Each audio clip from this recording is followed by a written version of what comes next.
Welcome to Distance Makes the Heart, emphasis on the Art Grow Fonder podcast, where we celebrate the unique ways that artists, athletes, creators, influencers, and yes, sometimes even the dream teams behind them are keeping their passions and goals alive and well during the quarantine.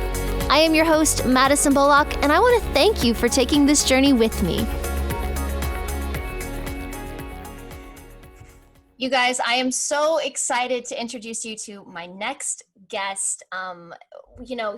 He's spent his career doing something slightly different than I did on the ice. I would say he's maybe a little bit tougher than me.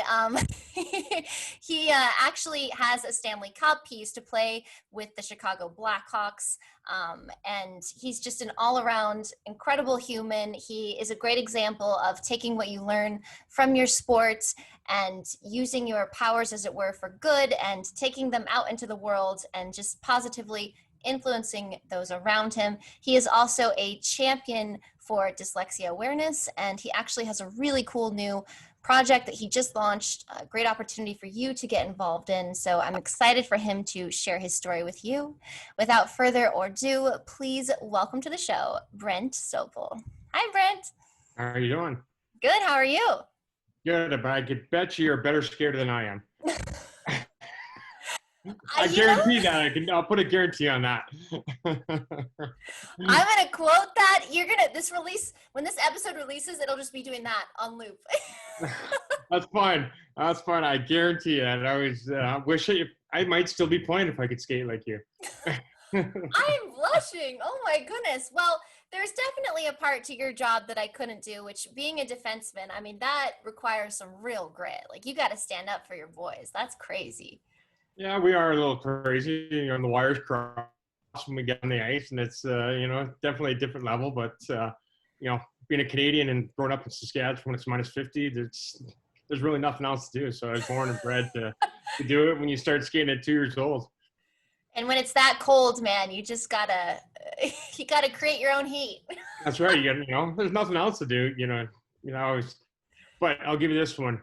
Hockey isn't the national sport in Canada. Can you tell me what it is? Oh, it isn't?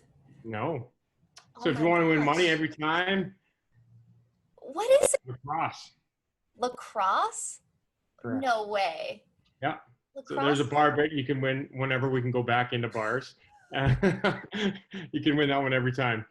I'm so excited. I can't wait to just walk up to a random stranger and be like, hey, want to place a bet? They're going to think it's something really cool and like promiscuous, and it'll just... Well, what do you mean cool? It's Canadians. Come on, we are cool. You're right. So cool. Ice cold even. So, I'm so excited to have you on the show because, as my listeners know who have listened to previous episodes, I really like to bring people on that they don't just use their fame for themselves. They take their fame and they use it as a platform to reach out to people that really need the messages that go beyond the medals and the trophies and the cups. So speak to us a little bit about this incredible work that you've been doing to champion dyslexia awareness. Yeah, it's I want my legacy to be, my stride to bring dyslexia to the forefront. And, I found out 10 years ago that I'm dyslexic, so I struggled in school. Dearly, I think I was reading at a grade 4 level in high school. And my daughter was struggling. We took her to a neuropsych to figure out what was going on, and that's how we connected the dots to my dyslexia, dysgraphia and ADHD. So many years of struggles, scars, a lot of pain that go along with not knowing what was going on. The famous words, you're dumb, stupid, and lazy are the words that teachers use, that kids use. Because it's mental health. It's here. They can't actually think, see you struggle. They just think that you're making it up. You're not working hard enough, or you're lazy, or you're just dumb. And you get told enough that time and time again, at some point in time, you start believing it. And the one thing about dyslexia is you start struggling with it from the day you pick up your first book. If that's, a year and a half, 2 years old, depending on how, what kid you were 3 years old, that's when you start struggling, because this is something that you're born with it. We're born with our right brain, wildly different than people, as we like to say. So hockey has given me a platform. I'm grateful God gave me that platform to sit here and speak to you. You know, if I didn't win a Stanley Cup, we wouldn't be talking. But, you know, my dyslexia and trying to make the awareness that, you know, what it really is, you know, learning difference. That's it. But we're not educated enough to know, you know, the full length of what goes on. Wow, it's just amazing to me. I mean, when we first spoke, you were telling me some of the statistics on dyslexia. For our audience, could you share some of those? Well, how much time do you have? I got statistics all day long, but you know, Love me some stats, man. well, first, you know, obviously talk about not knowing. Right now, last stat was that 40 million adults in the U.S. have dyslexia, 2 million know it. Wow. So you just go back to what I was saying, how I got diagnosed. That happens a lot right now. You know, a lot of parents don't know they have it. You know, with the documentary coming out, I've had a lot of people reach out, connect the dots that they're dyslexics, connect it with their kids. So that's very, very prevalent. You know, 50% of people in prison in the world are dyslexic. Wow. Yeah, I Which, had no idea until I spoke with you about this. yeah, they did a study in a Texas prison, and 80% were functioning illiterate and 50% were dyslexic. You know, so it's a staggering number. If you take all 50% of people in prison in the world, you know, how many people that is. You know, dyslexia is 1 in 5 and a hereditary. And the Wow. one thing I always talk about is autism. I always compare it to that, just because, you know, it's a learning style and learning difference. Autism is 1 in 65. It's not hereditary, and then dyslexia is 1 in 5 hereditary. Well, And that's just amazing too, to bring back to what you said sort of at the top of our show about how you were growing up in a sport that really celebrates you being tough, and the mental toughness is a big thing too, and how people around you just so flippantly threw these words your direction, like stupidity and dumb, and you know, and you really, I mean, kids all over the world, they internalize that, you know, and then they don't want to speak up about it. So what I think you're doing by giving them a voice right now is just amazing. So for our listeners, where can they find more information about what you're doing?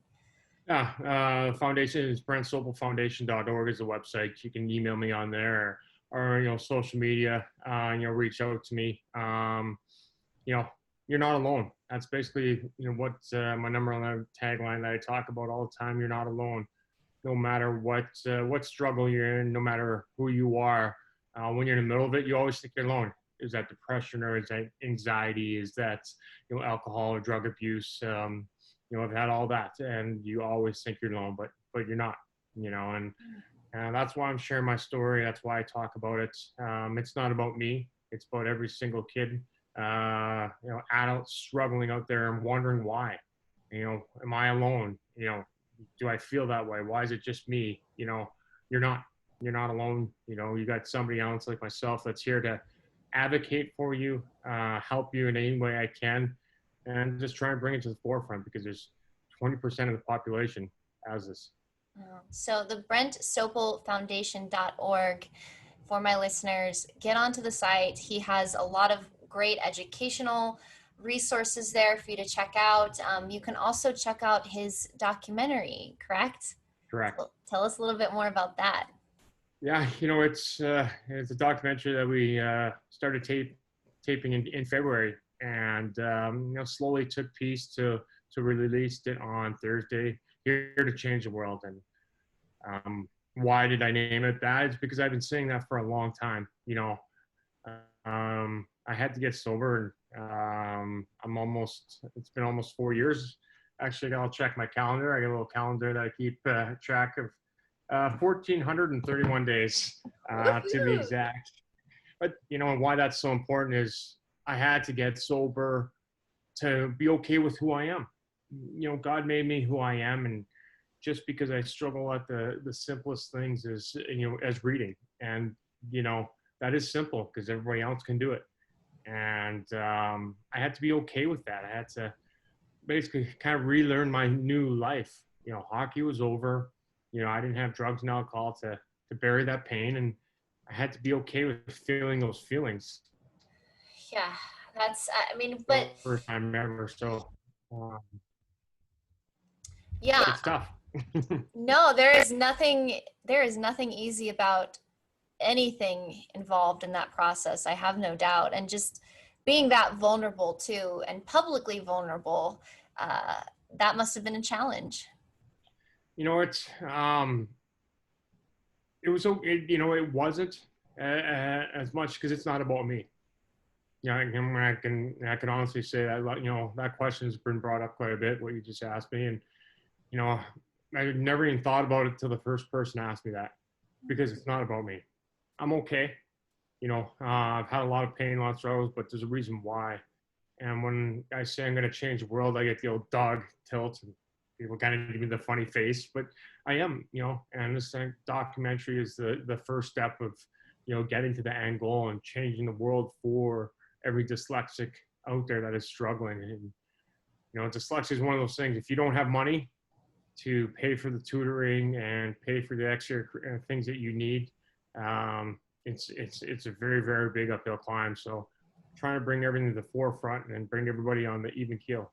Yeah, well, there's no dog head tilt to the side from this lady. I I believe you. appreciate that.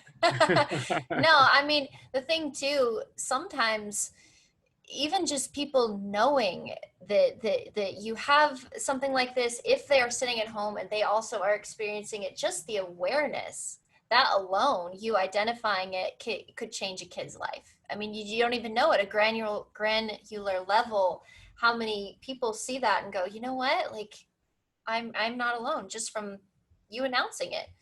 And that's why I do it. And people always ask me, can I share any information, or can I do this? I'm like, absolutely, because you really have no idea, who is struggling. Yeah.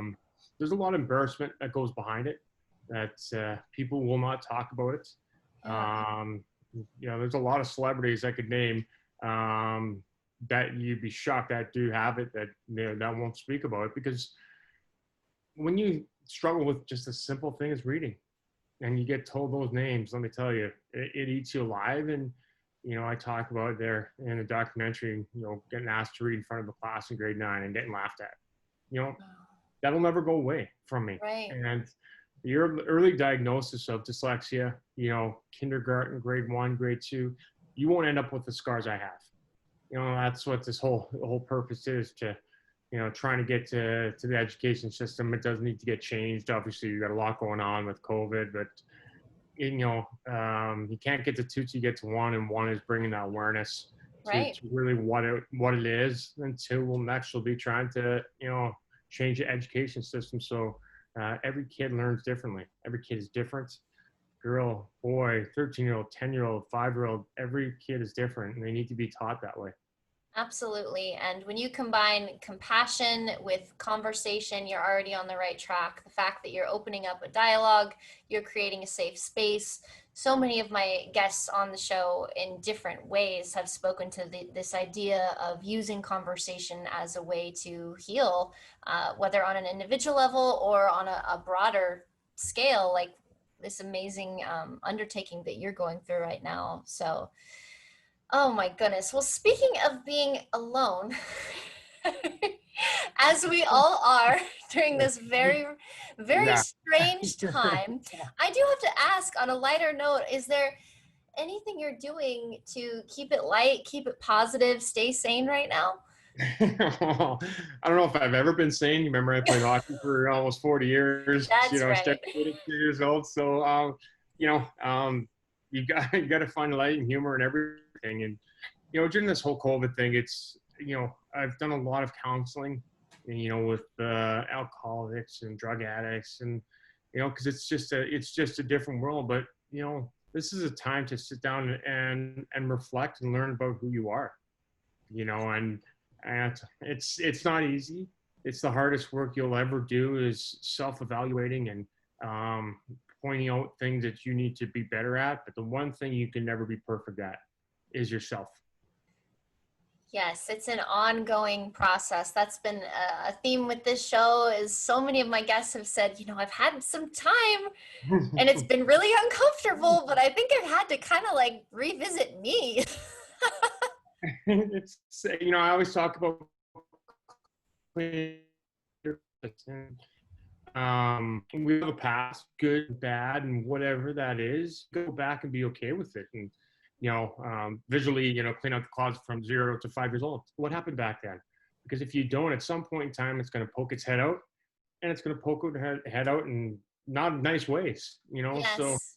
this is a time to be okay with going back. And, for myself, it was my learning disorders. It was all my struggle of, being, was I mad at my parents? Yes. Oh, my parents did the best they could with what they had. I say dyslexia is only about 20% of the population know, they really know what it is now. 20 years ago, 0. Right. So, it's going back and being okay with that, being okay with every scenario that, happened, good and bad, to get here. And you can never do the old poor me and why did it happen to me? There's a reason why every single thing happened to you. So you got to get, positively, glasses half full, not half empty. 100%, man. Do you know the Sour Patch Kids commercials where Yes. where it I says, love Sour Patch Kids. right? Like, first of all, now I want to leave this interview to go get Sour Patch Kids, but no, they have those ads where they say first they're sour, right? Yep. And they're destroying things and setting things on fire, and then it shows them, patching it back together, and they say then they're sweet. And that's how the process for me has been a lot of times growing up, dealing with my demons, right? Like, at first it's very sour and it's very destructive visiting your past, but then you Yeah. sort of you reconcile with it, and then it's a little bit sweeter. No, it's an interesting way of putting it. Damn, I could take some Sour Patch Kids right now too, um, but your path is your path, and God put you on that path for a reason. Yeah. And I've figured it out through this. I'm 43, and He never passes messages, in good ways, because if everything is hunky dory, guess what? You're gonna miss it. There's always a message of something bad. Yeah, can you take a step back and see what that message is? And I've had to go back and visit all those snares that I've had to driven up in my life and see what that message was to get here today. 100%. And I'm very strong in my faith as well, and I think just remembering that it all comes from a place of love, like God does want good things for us, really helps. It helps come to terms with things too. Yeah, He does. And you take a look at the Bible. It's just treat people the way you want to be treated. Yeah. And it's not do backflips. It's that's it. It's not asking for much. If you're mean to somebody, they're mean back to you. You deserve it back. You just treat people the way you want to be treated. This world will be a completely different place. And how much money do we need? What do you really need? I've learned a lot. I've heard a lot of friends of mine like, yeah, we've been out to eat dinner in like 3 months. Don't really miss it, or haven't done this, or what. It's he's definitely opened a lot of eyeballs to a lot of different things that we really did we need before that we don't know now.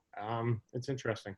Right. Sort of a way to simplify and reprioritize and clean out the closet, like you said. Well, Brent, it has been so nice having you on the show. Just to reiterate, it is the BrentSopelFoundation.org. That's where they can find information.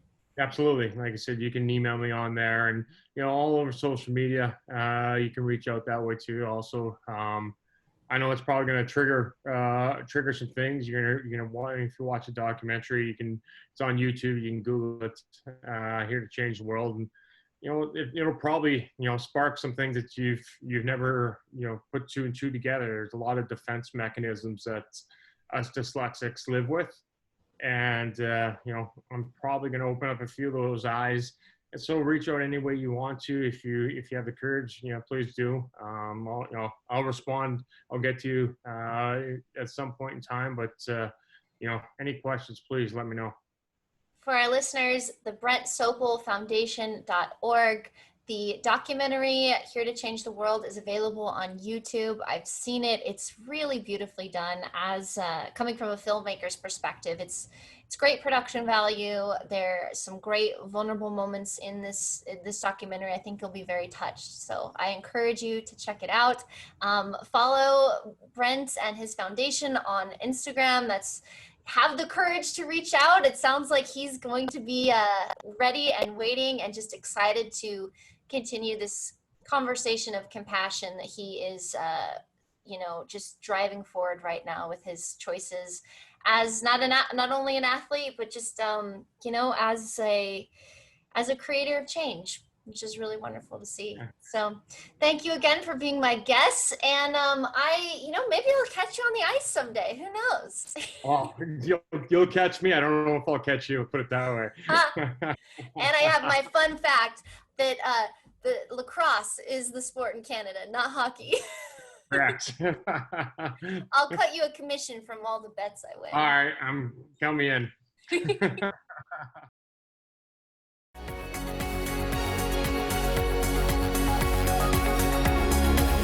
Thanks for listening. To learn more about my guest today and more about the Distance Makes the Heart Grow Fonder podcast, follow us on Instagram at Distance Makes the Heart Podcast.